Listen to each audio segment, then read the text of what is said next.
वक्त हो गया हमारी खास पेशकश दिल्ली में इंद्रप्रस्थ की खोज। जी हां, अतीत के गर्त में क्या छिपा है, कितना छिपा है, यह किसी को नहीं मालूम, लेकिन इन सब के बावजूद उसकी खोज जारी है। इसी तरह भारतीय पुरातत्व सर्वेक्षण विभाग यानी एएसआई महाभारत काल के निशान ढूंढने की कोशिश में लगा हुआ है। इसी खोज में उसे सफलता मिली है देश की राजधानी दिल्ली में, जहां जमीन के नीचे मिले हैं 5000 साल पुराने निशान, जिनका संबंध महाभारत काल से हो सकता है। सवाल उठता है कि क्या दिल्ली की धरती के नीचे है पांडवों की राजधानी इंद्रप्रस्थ?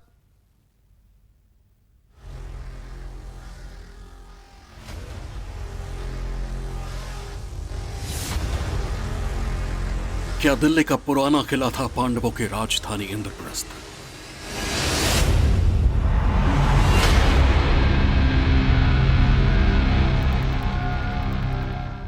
क्या हस्तिनापुर से निकलने के बाद दिल्ली को बनाया था पांडवों ने अपनी राजधानी?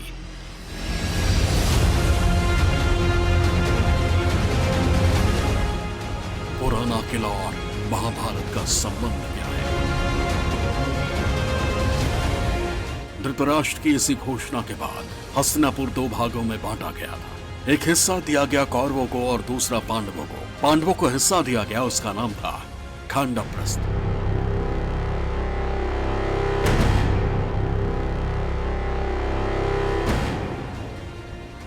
जिसे इंद्रप्रस्थ के नाम से जाना जाता है, और यही इंद्रप्रस्थ बनी पांडवों की राजधानी। देश की राजधानी दिल्ली में पांडवों की इसी राजधानी इंद्रप्रस्थ के कुछ निशान मिले, जो सबूत हो सकते हैं कि दिल्ली में ही पांडवों की राजधानी। इस वक्त हम दिल्ली के पुराने किले में हैं और इस किले में ऐसे ऐसे राज हैं, ऐसे ऐसी कहानियां हैं जिसे सुनकर शायद काफ़ी वक्त आपको लग जाए इसको समझने और समझाने में, लेकिन हम कोशिश करने जा रहे हैं कि इस पुराने किले की कहानी आपको हम बताएं, वो भी एएसआई के माध्यम से। एएसआई के माध्यम से इसलिए क्योंकि लगातार पुराने किले में एएसआई खुदाई कर रही है, ये जानने की कोशिश कर रही है कि आखिर कौन कौन सी सभ्यता इस जमीन के अंदर दफन है। सैकड़ों फीट लंबा पुराना किला बनवाया था इस्लामी आक्रांताओं ने, लेकिन भीतर पाताल में छुपी है दिल्ली की सबसे प्राचीन नगरी इंद्रप्रस्थ। पुराने किले के भीतर घुसने पर दीदार होगा शेर मंडल और किलाई कुहाना मस्जिद का। दोनों ऐतिहासिक हैं, लेकिन एक हुमायूं की मौत की वजह से, दूसरी अपनी समय की कारीगरी की वजह से। लेकिन जो चीज यहां सबसे अनमोल है वो है जमीन के नीचे छुपा इंद्रप्रस्थ का इतिहास।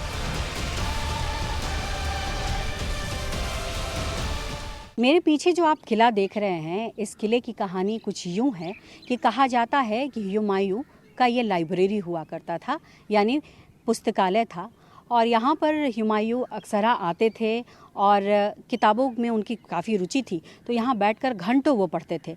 लेकिन यही वो किला है जहाँ पर उनका देहावसान हुआ, यानी उनकी मृत्यु हुई।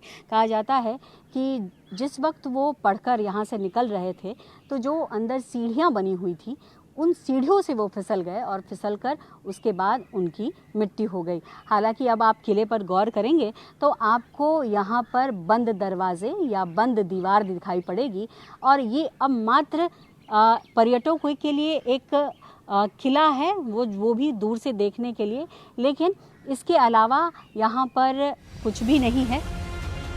पुराने किले परिसर में आजादी के बाद से 5वीं बार खुदाई का काम हो रहा है, लेकिन इस बार खुदाई इंद्रप्रस्थ की खोज पर पूरी तरह केंद्रित है।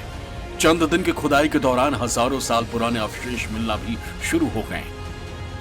मिट्टी के चित्रकला वाले बर्तन, सुराही समेत अन्य अवशेष मिट्टी से निकल रहे हैं, जो यहाँ हजारों साल पहले की सनातन सभ्यता की गवाही दे रहे हैं। पांडवों से या को रिलेट करने की हम बात करें एक्सकेवेशन की, तो जो प्रोफेसर बीबी लाल साहब, पद्म भूषण प्रोफेसर बीबी लाल साहब ने जो एक्सकेवेशंस किए 70s में, उन्होंने ये सिद्ध किया कि जो पेंटेड ग्रेवेयर कल्चर जो था, जो पेंटेड ग्रेवेयर फाइंडिंग्स हैं, उनको उन्होंने महाभारत से कोरिलेट किया था।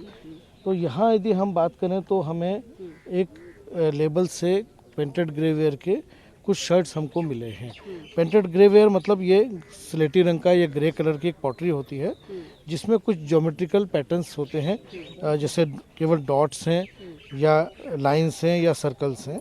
तो इस पॉटरी को बीबी लाल साहब ने ये, क्योंकि उन्होंने महाभारत में उल्लिखित जो स्थल हैं उन सभी स्थलों पे उन्होंने खुदाई की, तो उन सभी स्थलों पे जो लोएस्ट लेवल है वहाँ पे पेंटेड ग्रेवियर ही लास्ट लेवल था, उसके बाद नेचुरल सॉइल आई। तो ये माना गया कि पेंटेड ग्रेवियर ही अंतिम, चूंकि कल्चरल डिपॉजिट है, तो ये महाभारत काल का है। इसके अलावा भी हम यहाँ बहुत सारी चीज़ें देख रहे हैं लक्ष्मी हैं, गणेश है, गजलक्ष्मी है, ह्यूमन फिगर्स है। ये किस वक्त में मिला है, क्या इसी वक्त के एक्सकवेशन में है और इसका क्या को रिलेशन है? देखिए, चूंकि यहाँ पर डिफरेंट कल्चरल लेवल हमने एक्सपोज किए हैं, तो ये अलग अलग लेवल से जो चीज़ें आई हैं उसमें से कुछ को हमने यहाँ अभी इस समय रखा हुआ है। तो जैसे हम बात करें मतलब प्राचीन से हम बात करना शुरू करें यदि, तो यहाँ पे कुछ हमारे पास पेंटेड ग्रेवियर के अलावा कुछ मौर्य काल के हमारे पास एविडेंसेस हैं जी। ये शुंग काल का एक मेल फिगर है जो कि कंप्लीट एक फिगर है। ये पकी मिट्टी का बना हुआ है और सांचे से बना हुआ है, ये मोल्ड से बना हुआ है।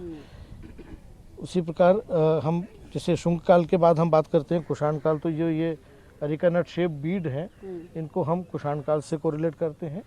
ये जो व्हील है कॉपर का, ये भी अभी कुषाण लेवल से हमें प्राप्त हुआ है, स्पोक्ड व्हील है। इसके ऊपर यदि हम आते हैं तो गुप्त काल में हम आते हैं, तो ये गुप्त काल का एक जैसे व्हील है। मतलब कि कुषाण काल, गुप्त काल, मौर्य काल, ये तमाम चीज़ें जो हैं वो यहाँ इस वक्त मौजूद हैं। आपने एक पांडवों के वक्त की चीज़ की बात भी कही जो ये पॉटरीज के द्वारा दर्शाई गई हैं। क्या ये चीज़ें भी जो हैं ये वो उसी वक्त की हैं? हाँ, इसमें अलग अलग कालखंड से, जैसे मैंने आपसे कहा कि जैसे ये गुप्त काल से है गजलक्ष्मी, ये जो विष्णु कितना फिगर वक्त लगा सर इन सब चीज़ों के? ये तीन साल की खुदाई का जो परिणाम है ये वो है, जिसमें कि हम बात करें 2013-14 में 1 साल एक्सकवेशन किया, फिर 17-18 में किया, अभी 22-23 में कर रहे हैं। तो ये इन तीनों साल में जो हमें फाइंडिंग्स हुई है उसी के बेस पे ये हम लोग बात कर रहे हैं।